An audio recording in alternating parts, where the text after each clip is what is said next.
We have three fantastic assistants here with us today who have all set up incredible networks within their organisation and externally in the city that they live in.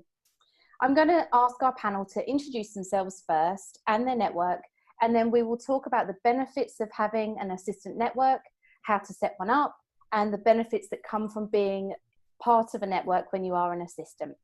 So Simone, if we can start with you, could you introduce yourself and please let us know a little bit about the network and how you set it up and where you are going with it now? Perfect. Thanks so much, Nikki. So my name is Simone White, and as Nikki highlighted, I set up an internal organisation for assistants. It's a global network called GAIN, which stands for Global Administrative Initiative Network. The network is now 2 years old at global level. Actually, this year it will be 2. But I initially started with a EMEA-wide network called ACE. About me, I'm an assistant. I've been doing this for 20 plus years now. I'll leave it at that because I forget the number exactly. I love doing what I do. And the reason why I set up an internal network is because as assistants, there's so much we need to know. And we're not often given that information by the organisation itself. It's almost as if we just naturally should know things, and it was something we didn't actually know. So I set up the GAIN network to really help support not just assistants, but also the firm itself, because the firm needed a good foundation of assistants, and the assistants needed to know their craft well. And we found that was lacking. But by having a network, it supports assistants to do their job and raise the bar. Brilliant. Thank you, Simone. And Carmel, if you could introduce yourself and let us know again a little bit about the network. Yeah, sure. Hi, everybody. My name is Carmel Bond. I run the Melbourne EA Group here in Melbourne, Australia. I originally started the group because I wanted to learn and meet other EAs. I had lots of friends in different industries, but no assistants. So I wanted somebody to be able to learn from and to talk to. And so I set up the Melbourne EA Group by just putting the word out to some people and saying, you know, if you'd like to catch up for lunch or after work and you know, exchange some details, then let's do that. Our first event, we started with in someone's boardroom with 20 people, and now we've been going 5 years on, and we have over 1,000 members, and we run monthly we run monthly events, and we do newsletters and we share information. We have online resources that we can use to help each other, and it's a great little support group for assistants here in Melbourne.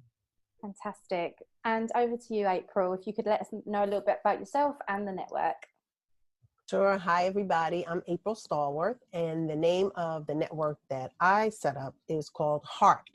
HEART stands for Helping Empower Administrative Support Professionals Through Resources and Training, because I truly believe that administrative support professionals are the heart of every business, every organization, every nonprofit, or whatever your business environment is.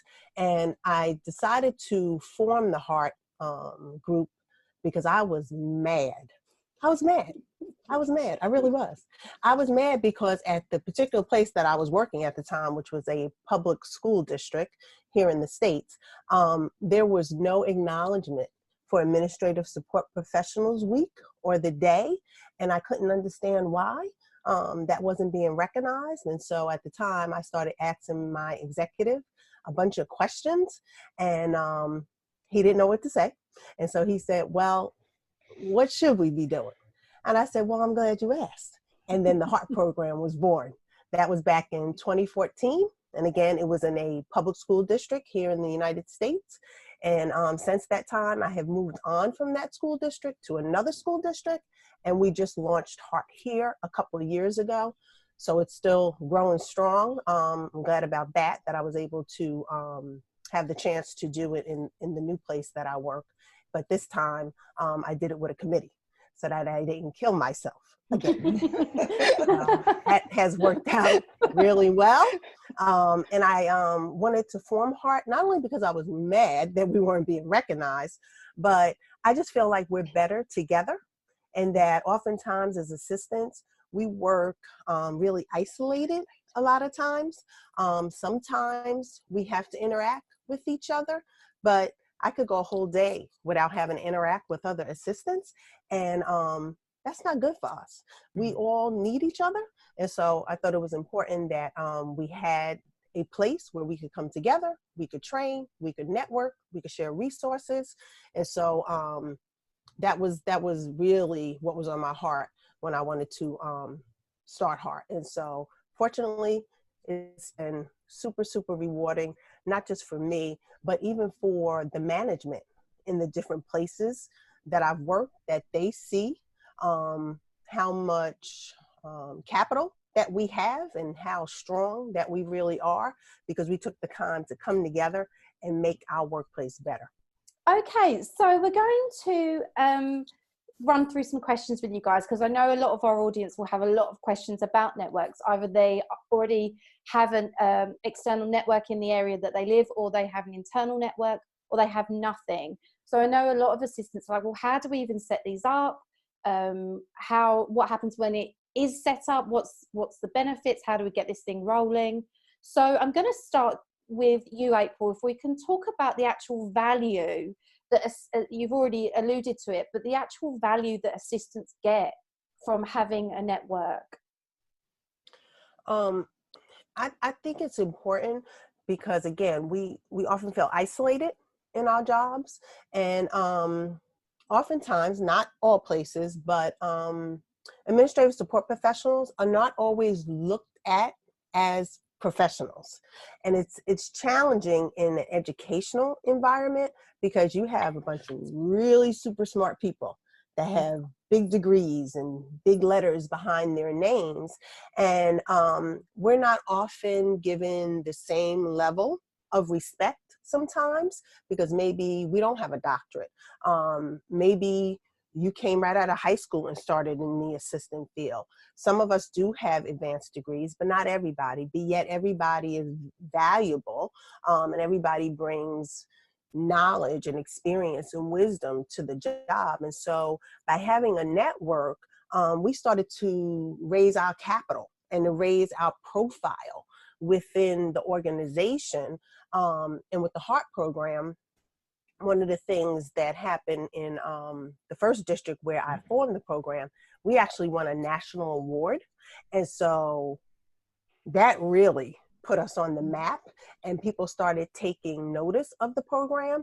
And so I think it's just important, not only for, again, for the actual assistants, for what it all brings to them and the collaborative space that you now create in your environment, but what it says to the rest of your coworkers when you walk with your head a little higher, when you're working more collaboratively with your teammates, when you're coming up with ideas that can help save the corporation money, or can do things that will help the corporation or the business or the school district realize its vision because of the contribution the support professionals are making.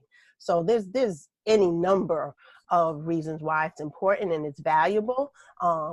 And so we've been able to realize quite a few of those in some of the work that we've done here.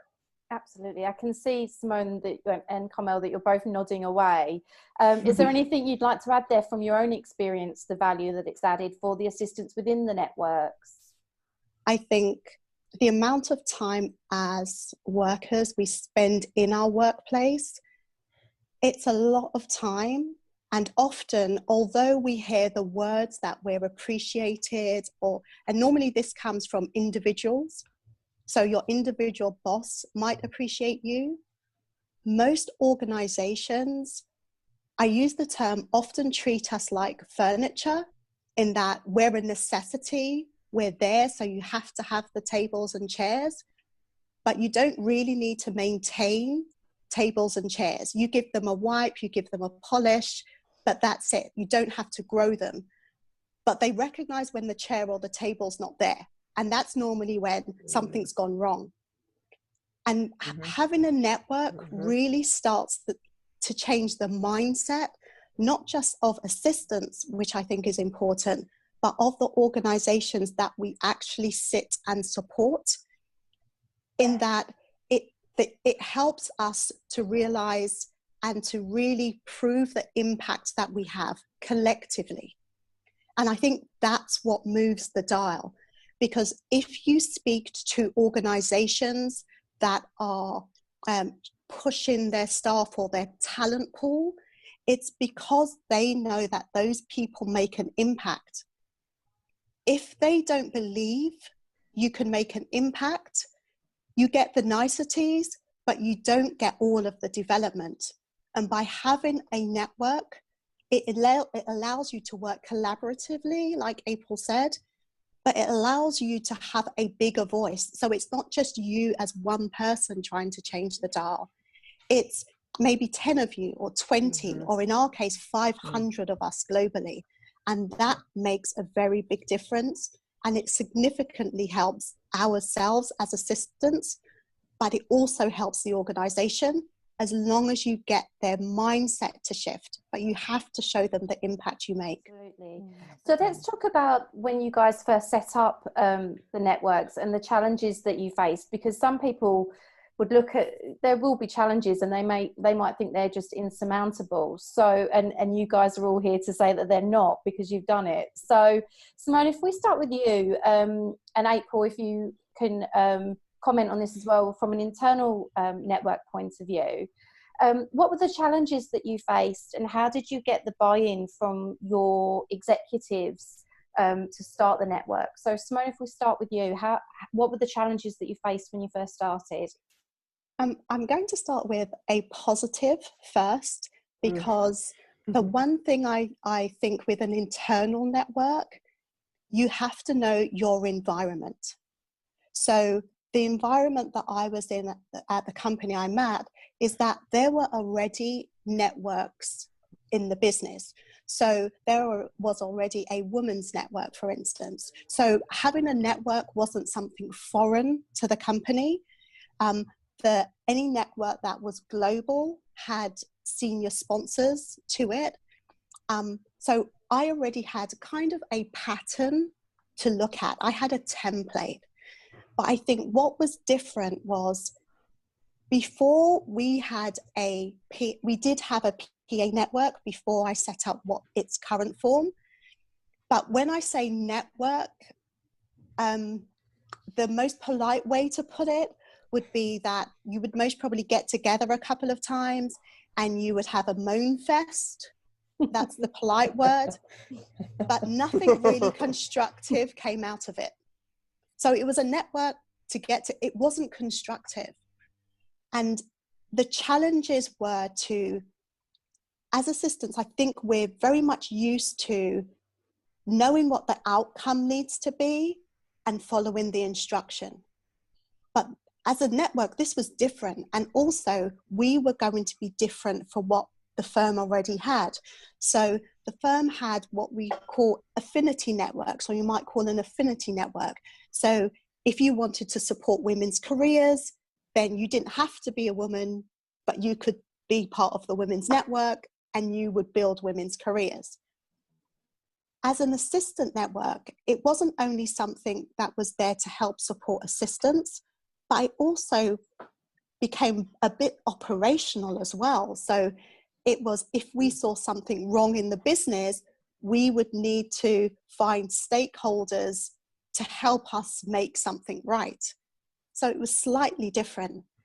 And I think the biggest challenge was most probably myself, in that I had to believe that I had the right to speak up about something, and then someone would listen and actually want to listen.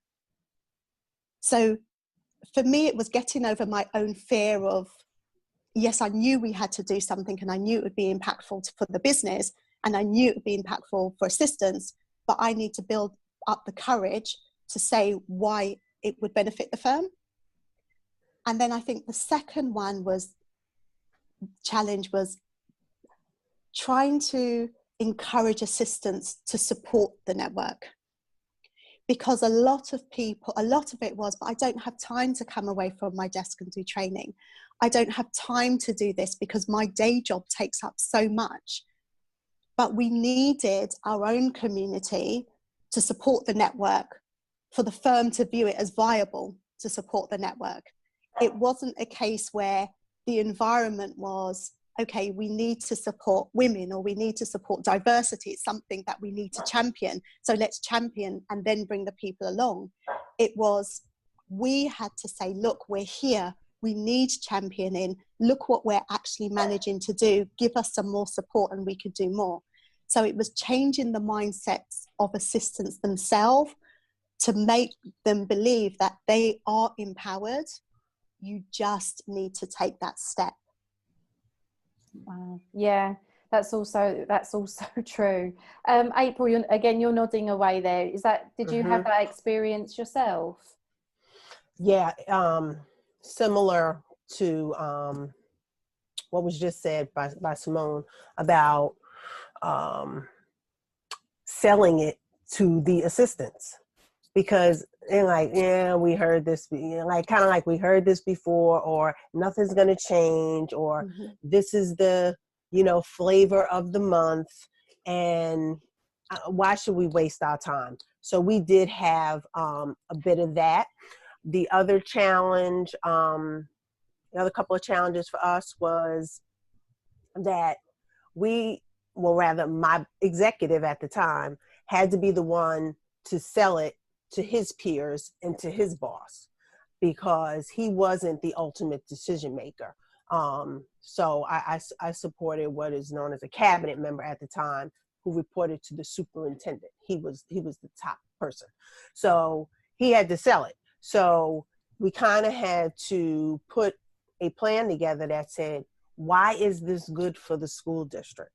How does this help students? How does this help parents? How does this help the community? Why should we invest in this? Either invest in time, money, giving you folks the time off that you need to be able to do this away from your desk. And so we had to make sure that we could show the return on investment for the district, because they want to know, any business wants to know, well, what's the bottom line? What's in it for the business? Yeah, that's great. It's going to be awesome for you guys to get together. But at the end of the day, we work for companies that, the bottom line is the dollar. And in our case, in the school district, the bottom line are the students. And when we were operating off of taxpayers' money. So why should we do this? And so we had to lay that out clearly, that this is going to give you a higher level professional. This is going to reduce turnover. This is going to reduce errors. And all of that equates to money.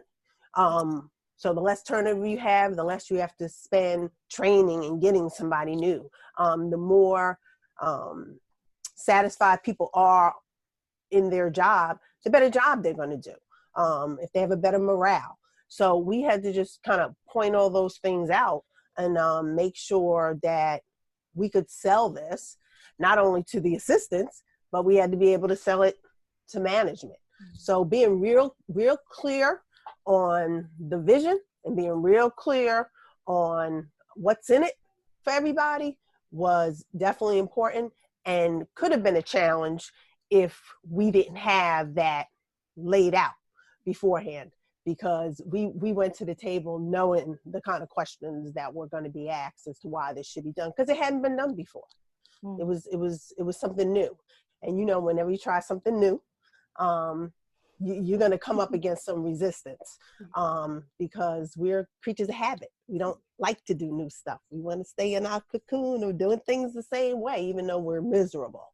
So it's important to be ready to really lay it out there as to why this makes sense. So if you don't want to have that challenge, be clear in your own self before you move forward with something like this. Yeah, and I think you both made a really good point there, and you brought it home there, April. You really need to understand how a network can help the bottom line, because particularly for internal networks, it is all about that, isn't it? So yeah, you have to put a business case together in a lot of ways. Carmel, we bring you in. What was the challenge you found setting up an external network? For me, I would imagine it was kind of like spreading the word and marketing the network. So how did you go about doing that? Yeah, so similar to the internal networks, we constantly, we have a few challenges, but we face those challenges on a daily basis. So how do we keep growing the group without really knowing how many assistants are out there to reach? Luckily for me and for the Melbourne EA Group, the members have actually spread the word themselves. So a lot of people are actually finding out from word of mouth. So one of the other thing that we're finding is a lot of Google searching. So more and more people are actually searching for somewhere or some network for them to be a part of, or something for them to be able to grow with and meet new people and all of those amazing things that networks do for you. So yeah, I guess that's the biggest challenge that we face. But a couple of other challenges that we face is especially doing monthly events. We constantly are trying to show organisations or venues or event planners, etc., exactly what we're trying to do. So we want to show assistants that there's so much more to Melbourne when they're looking for venues, etc., to organise things, because our job is changing so much. We're not only just assistants, but we're turning into office managers and event planners and all these other things that, you know, people just think, oh, you guys can do that. Can you do that? You just do, you know, so you kind of get thrown these things that you wouldn't necessarily do. And because you've done it once, oh, well, she did it last time, so she can just do it again. So you kind of pick up these skills, let's say, that you can add into your position. And so that's one of the problems, or not problems, but the challenges that we face is being able to offer something new every month, and being able to grow the group and yeah. So, and I agree with all of the other challenges that the girls were saying before, because we face the same things. Like, how do we actually get a member to, or someone to sign up as a paid member or even a free member, and for them to understand exactly what they're going to gain from the network. So, yeah. So it's a lot, from what everybody has said, there's a lot of education around the assistants and changing their mindset. That's really interesting, because it's something that from a training point of view as well, it's a challenge for me. It's the constant, you're worthy of this, you deserve this, you know, your peers are getting this. So it's interesting that you have the same thing about a networking group as well. So let's have a talk about something that, again, I know a lot of people would want to ask the three of you. With the full-time jobs, the full-time full-on jobs that you all have, how did you, and I know you guys have got families and other responsibilities and pressures outside of work as well as busy jobs. So how did you find the time, or even, I hate to say, but the inclination to take these networks forward? Because as you said, it's a constant thing, constantly wanting to grow them, wanting to get them recognised. So Carmel, if we start with you, how did you find the time to set the network up? Sure. So, like you said, I work a full-time job from 9 to 5, Monday to Friday. I have 2 young children, a 7-year-old and a 2-year-old. But luckily enough, I have a very, very supportive husband who probably doesn't really understand what I do, but just lets me do what I do. So he, you know, if I say to him, hey, I'm going to be late this night, or, you know, I've got to do this, yeah, no problem. Like even this morning, getting ready for today's session, he had to take both the children in the morning. Normally we split, we have one each, and we drop them off in the mornings on our way to work. He was like, yep, no problem, that's fine, I can take the kids. So he sounds great. He really is. And I think it's really important to have really supportive people around you, because that does make a huge difference, and it's made a huge difference for me. So if my husband wasn't around, I've needed my family to help me go and pick up my kids from care or from school and look after them at night. I've had to come back early from holidays at times to run an event and leave half of my family in a different state and bring, my son, who at the time was only about 7 weeks old, bring him back with me, have someone look after him, then go out and do the event and come. So just having that support around you is really, really important. And I guess for me, everything happens after hours. Once I get home from work around 6 p.m, I feed the kids and bath them, put them to bed. And then by that time it's 7:30, 8 o'clock, and I'm working until, 10:30 at night. And then I'm off to bed, and it's sort of the same sort of thing a few nights a week. So there's lots of time there. If you really enjoy something, you just make the time. But for me, it's never really felt like an extra job or a chore. It's something that I've really enjoyed doing. So it doesn't really feel like it's a burden on my life. And like I said, I've been really lucky to have lots of supportive people around me. And the members are very supportive as well. If I've ever needed help, they've always been there. They've turned up at 4:30 in the morning to help me with the conference that I run on my own with 200 people. So very lucky. Very lucky.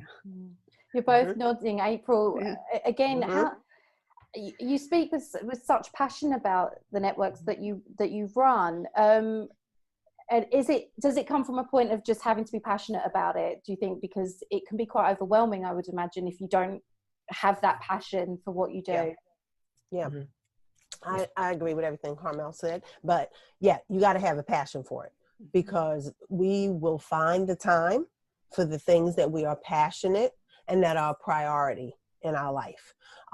So if it's not something you're super passionate about or a priority for you, then it's going to kind of fall to the wayside, and you're only going to give it a 20% effort. But I know the things, and I'm real careful about getting involved and spreading myself too thin. We've all been there where we've done that and burned it on both ends. And then we're just an ash kind of in between. We've all been there. I mean, I'm a mom too. I don't have little kids anymore, but I remember that season. And so, I made some decisions some years ago that, like, this is crazy. Like, I have to be super focused on a small number of things, and that's where my energy and my time's going to go. My energy, my time, my money, my sleepless nights, that's where they go.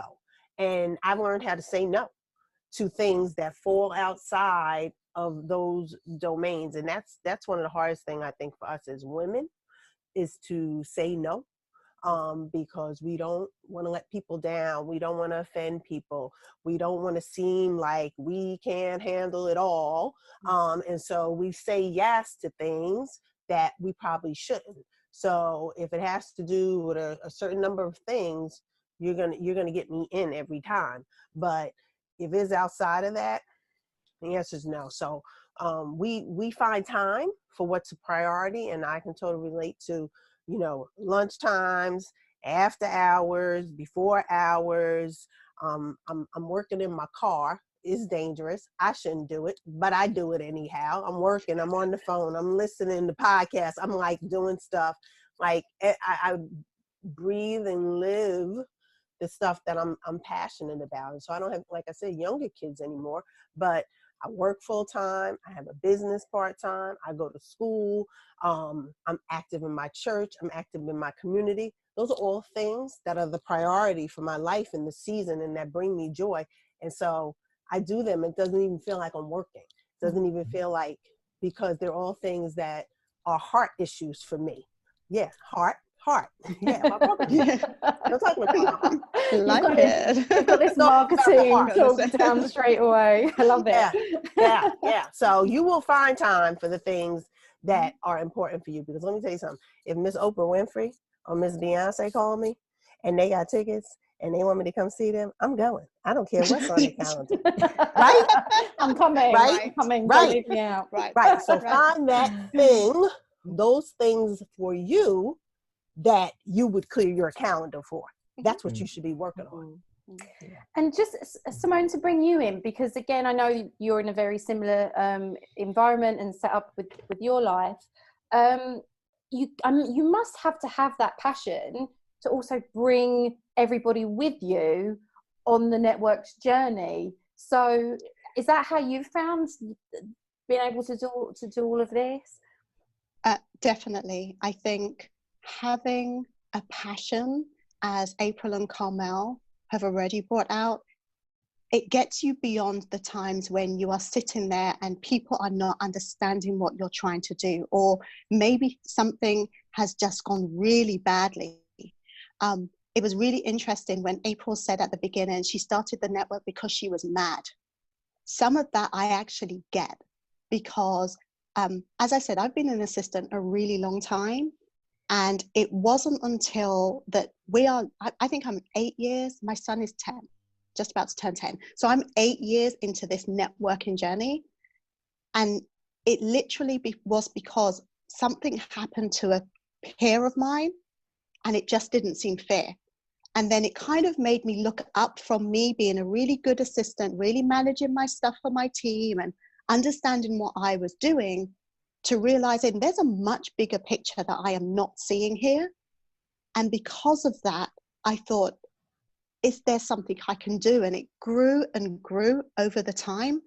And you have to have the passion for when things are going wrong. So not just when things are going right.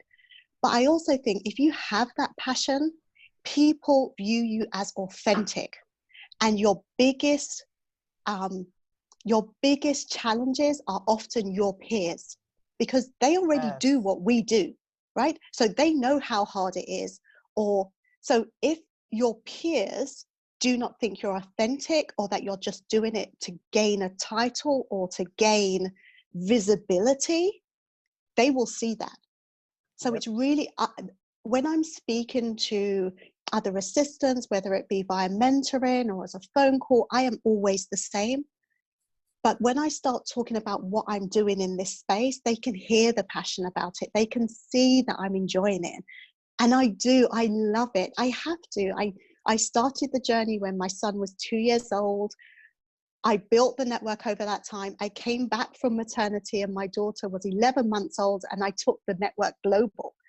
So it was having the ability to, yes, it would be tiring. Sometimes it's exhausting, but I put it down to having that passion, wanting to make a change, wanting to make a difference, that has kept it going. And then when you see something change, or you see another assistant, suddenly something clicks in them, that's the best bet, because they get that motivation and suddenly they're the ones doing it. And you're like, yes, that's the fire I needed.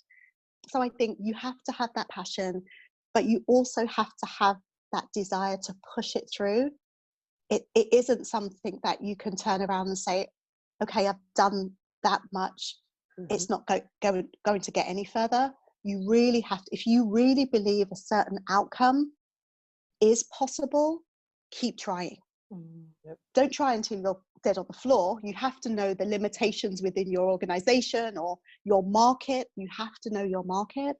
But that passion is what keeps you going and feeds you through those difficult times. Fantastic. Well, can I just say, you guys are incredible, and the networks that you have are so lucky to have the three of you. And we are so lucky as an industry to have the three of you, because you are making change and making a contribution and making a difference. And I just want to thank you, all three of you, for doing that and doing it off your own backs and in your own time. I know that you're all an inspiration. So thank you so much for everything that the three of you do.